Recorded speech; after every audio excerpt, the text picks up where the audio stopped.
Hello guys, welcome back to the channel, the Manga Man here, and today we're talking about solo leveling chapter 140.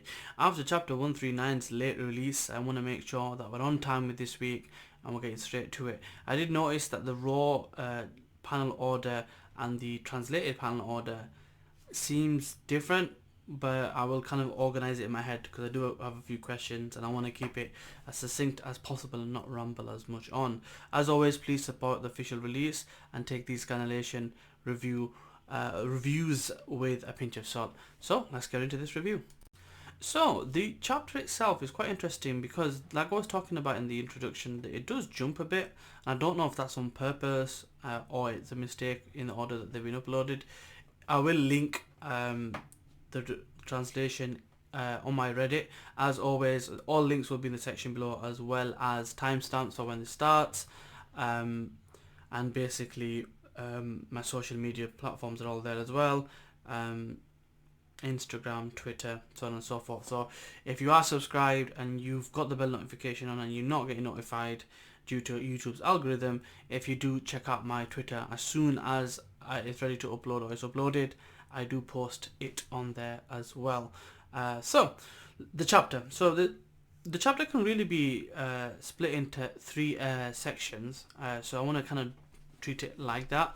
So the first part is Jin Woo in Japan. He uses his shadow skill to go there, but as it's leveled up now, he can get there quickly, and he only has a cooldown of 2 hours. There's a section that covers his stats, what level he's at, where his points have been allocated, and his skills are basically maxed out in most cases.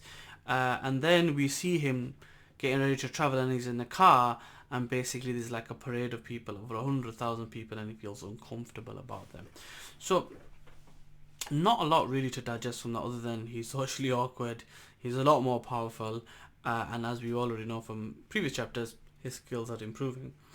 So I guess to the meat, the nuts and bolts of the chapter comes in the second and third segment, so we will go over that. The second probably is the most confusing, but I'll go through what I thought happened, and we can speculate based on things that may come up in the future. As always, I have not spoiled myself reading the web novel or the side light novel that has all the information in there, and I've tried to stay away from the wiki pages to avoid the confusion. But from what we can ascertain, Christopher is at home.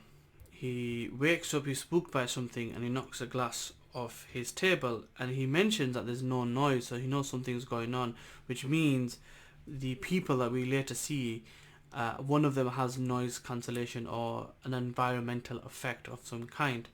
Then a conversation starts with one of the person who seems to use some type of a flame type of ability, starts a conversation, and he says you won't be able to save anything when you're trying to save the humans.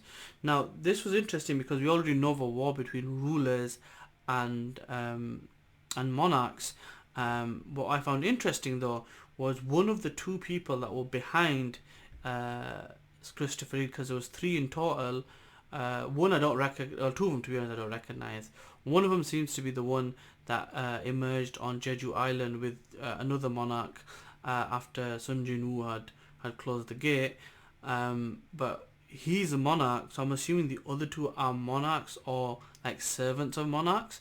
And the fact that they're specifically saying that you're saving humans and you shouldn't do that makes me think the monarchs are bad people. Now, they make a mention of a fragment of a brilliant light. I'm not sure what that means, but because he's talking to somebody in monster tongue that's not Christopher Reid, it leads me to believe that this is a similar situation to how Jin Woo is, where he's got somebody that's helping him that was the Shadow Monarch. So the fact that they're monarchs leads me to believe that this brilliant light is something to do with the rulers. Otherwise, why would they kill the person? And why would they be so rude about it? And it makes me think the monarch are the bad people. We don't know because the rulers seem to be doing bad stuff as well, because they had the other monarch tied up. But it's a bit grey, so I can't really put my finger on it. But what we essentially find out is then a fight starts and he does a transformation, and they're like, a mere human can transform? Metamorphosis? Okay. and then that's where it finishes. We then see that Sun Jin Woo's on a plane, and Mr. White, who's to do with the US, sits next to him, and it's no coincidence, as Sun Jin Woo points out. And the funny thing I found it was that Sun Jin Woo didn't remember his name. It was Biru telling him that, look, this is the person. And they start a conversation, and then he shows him a laptop, and it shows the outcome of that fight, where there's this big engulfing flame that essentially the loads of firefighters and majors couldn't turn off or extinguish, and the fact that Christopher Reid is dead, which leads me to believe that these got something to do with the rulers. Now this is a theory at this point. We're gonna have to wait to see what happens with that. But just the fact that they talked about saving humans, a light, and it was monarchs that were fighting him, and they didn't they used. It seemed to be like a different approach that they used with Sun Jin Woo, who's a shadow monarch. So there is something interesting at play there that we need to hopefully explore in the upcoming chapters. We then see that Mr. White has a picture that infuriates Sun Jin Woo, and it turns out to be Sun Jin Woo's dad, who did come out of a gate, did trash an S-class hunter and disappeared, and they've been privately investigating him, but now basically he's going to be the most wanted person on earth, because a red notice is going to go in this conference for all these high level guild owners or guild managers or guild commanders, that he's basically the world's most wanted man, and that's where the chapter ends. So there's a lot of questions to who's good, who's bad. Are the shadow monarchs, the monarchs good? Are the rulers bad? Are the rulers good? Are the monarchs bad?